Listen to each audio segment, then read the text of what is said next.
29번 문제풀이 하도록 하겠습니다.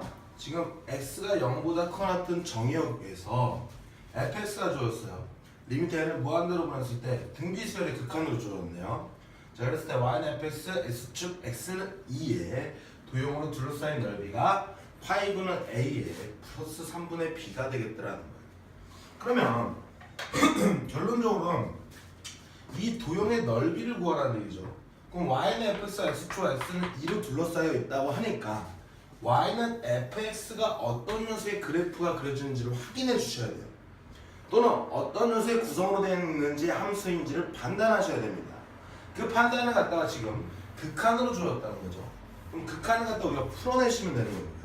근데 기본적으로 우리가 미적분 1에서요 아래 n승을 포함한 수열의 극한을 갖다 배운 적이 있습니다. 이 녀석이 저 문제를 푸시지 못하신 분은요 지금 이 개념이 부족해서 그렇습니다. 지금 아래 n승을 포함한 수열이라는 건 등비수열의 극한인데 등비수열의 밑이 미지수로 주어졌다는 거예요. 저런 식으로 미지수로 주어졌을 때 분명히 이 공비에 따라 구하는 방법이 다르다고 얘기했습니다. 그래서 얘는요 뭐 여타의 다른 방법이 있는 게 아니라 그냥 법칙을 지켜주시면 돼요. 공비가 절대값이 1보다 큰 경우와 공비의 절대값이 1인 경우와 공비의 절대값이 1보다 작은 경우에 세 가지로 나누어서 그 문제를 풀어주시면 됩니다. 왜냐하면 이 경우와 이 경우와 이 경우에 극한값이 가는 녀석이 발산을 하거나 수렴을 하거나 그런 녀석이 같은 경우라는 거죠. 이해하셨나요? 그래서 이 녀석을 풀어주면 r이 1보다 큰 경우와 r이 마이너스 1보다 작은 경우, 즉 밑이 1보다 크거나 밑이 1보다 마이너스가 작으면 발산하지 않겠습니까? 그래서 무한대분의 무한대꼴이 될 거고요. 그 다음에 애가 r이 1인 경우와 r이 마이너스 1인 경우는 r을 갖다 대입해서 무한대 보내면 1로 수렴을 할 거고요. 마이너스 1을 대입했을 때는 짝수일 때는 플러스로, 음수일 때는 마이너스로 우리가 마이너스 1로 수렴을 하겠다라는 거고, 음수가 아니라 홀수입니다. 그 다음에 얘가 r이 마이너스 1과 1 사이일 때는 우리가 무한대로 보내면 0으로 수렴을 하더라는 걸 알고 있죠. 그 내용을 갖다가 인지하고 있니? 라는 문제입니다. 그래서 이 내용을 갖다가 우리가 정리를 해 주시고 그러고 난 다음에 저 녀석의 극한 처리를 해 두면 함수가 x값의 범위에 따라 분명히 함수의 종류가 달라질 거라는 거 여러분들이 보실 수 있을 거예요. 자 보세요. 자 일단 첫 번째는요. 공비가 지금 n 밑에 있는 녀석이지 않겠습니까? 그래서 x의 절대값이 1보다 큰 경우인데 x의 절대값이 1보다 큰 경우인데 얘를 풀어주시면 x가 1보다 큰 경우와 x가 마이너스 1보다 작은 경우인데요. 분명히 0보다 크거나 같은 녀석에서만 정의를 내렸습니다. 그래서 x가 1보다 큰 경우일 때만 우리가 극한 처리를 한다 그러면 무한대분의 무한대꼴이 되므로 우리가 예를 들어서 2의 n승분의 2의 n 플러스 2승이라 그러면 얘를 빨리 2의 제곱으로 바꿔서 무한대분의 무한대꼴 같은 경우는 개수의 비를 갖다 보지 않겠습니까? 그래서 저 값이 4로 수렴을 합니다. 마찬가지로 얘도 무한대분의 무한대꼴 나머지는 쓸모가 없으니까 얘를 갖다 이렇게 x제곱으로 오면 1분의 x제곱 즉 1보다 큰 범위에서는 저 함수가 x제곱으로 수렴하는 걸 알 수 있습니다. 그 다음 두 번째는 절대값 x가 뭐라 그랬죠? 1인 경우일 때 수렴 조건을 살펴보시면 된다 그랬습니다. 그래서 x는 원래는 1과 마이너스 1을 할 건데 마찬가지로 정의역이 주어진 정의역이 x가 0보다 크거나 같은 부분에서 정의 내리고 있으므로 x가 1일 때만 우리가 함수값을 살펴보시면 되겠네요. 그러면 1을 집어넣으시면 분명히 무한대를 씌워도 1이겠죠. 1 플러스 1분의 그 다음에 1 플러스 얘도 1이겠죠. 1 플러스 사인 2분의 파이도 1이네요. 그래서 1 플러스 1분의 1 플러스 1이 되므로 이것은 1이 되겠더라는 거고. 그 다음에 세 번째로 이번엔 x의 절대값이 공비가 1보다 작은 경우죠. 얘도 마찬가지로 원래는 마이너스 1부터 1 사이 얘를 풀어주시면 그렇게 될 건데 0보다 큰거나 같은 녀석에서 정의역을 쓰고 있으므로 이런 식으로 정의를 내주시면 되겠네요. 그럼 공비가 0과 1 사이에 있을 때는 분명히 무한대로 집어넣으면 이 값이 빵이 될 거고요. 얘도 빵으로 됩니다. 그러므로 결론적으로는 이때는 사인 2분의 파이 x가 되겠더라. 이렇게 정의를 내릴 수 있네요. 그래서 이 주어진 범위에 따라 이 함수 값을 함수를 갖다 그려주시면 돼요. 보죠. 0과 1 사이에 있을 때는 0일 때는 빵일 거고 1일 때는요. 이 값이 예를 들어 1이라고 합시다.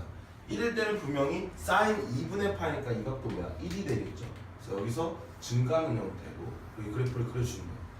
뭐 1개월이든 6개월이든 여기서는 그렇게 중요하진 않습니다. 근데 멀리서 따지면 이렇게 증가를 하겠죠.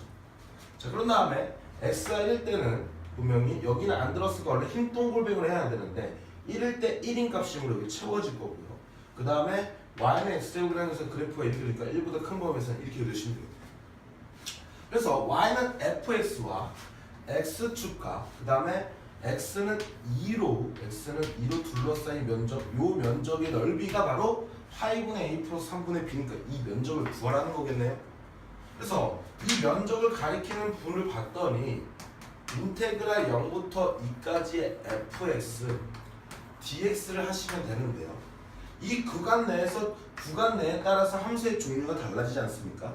0부터 1까지는 2 sin 2분의 파이 x라는 녀석으로 달라질 거고요. 그 다음에 1부터 2까지는 이 다항함수인 x제곱으로 함수가 나눠져 있으니 이 적분 구간을 모여서 세분화를 하셔서 종류를 나눠주시면 되겠네요. 그래서 인테그랄 0부터 1까지는 분명히 이 함수를 따를 거니까 사인의 2분의 파이 x가 될 거고요. 거기다 dx 플러스 그 다음에 1부터 2까지는 종류가 이 함수를 따를 거므로 x제곱 dx가 되겠다는 거죠. 그래서 얘를 갖다 적분해 주시면 된다는 얘기입니다. 자, 사인 적분하면 마이너스 생기죠.